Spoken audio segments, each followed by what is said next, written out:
ঘন কুয়াশা ও ঠান্ডা বাতাসে পার্বত্য জেলা খাগড়াছড়িতে বেড়েছে শীতের তীব্রতা। দিনের বেলাতেও খড়কুটো জ্বালিয়ে শীত নিবারণের চেষ্টা বাসিন্দাদের।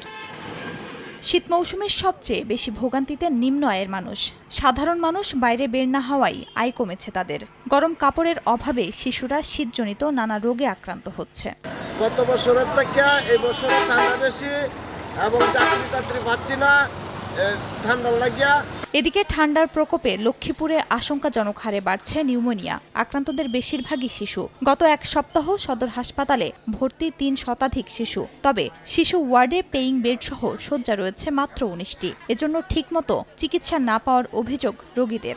ওষুধ বিষয় ঠিক মতন পাই না, তারপরে কোনো চিকিৎসার কিছু পাই না, বাইরে তো আমরা কিনতে হয়। চিকিৎসক বলছেন আবহাওয়া পরিবর্তনের কারণে নিউমোনিয়া রোগের প্রকোপ বেড়েছে। আমাদের হাসপাতালে যেহেতু শয্যা সংখ্যা অনেক কম, সেই তুলনায় রোগীর সংখ্যা অনেক বেশি।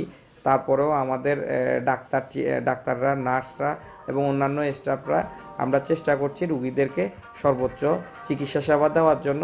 গত এক সপ্তাহে ঠান্ডাজনিত রোগে আক্রান্ত হয়ে হাসপাতালটির আন্তঃবিভাগ ও বহির্বিভাগে চিকিৎসা নিয়েছেন ২,০০০-এর বেশি রোগী।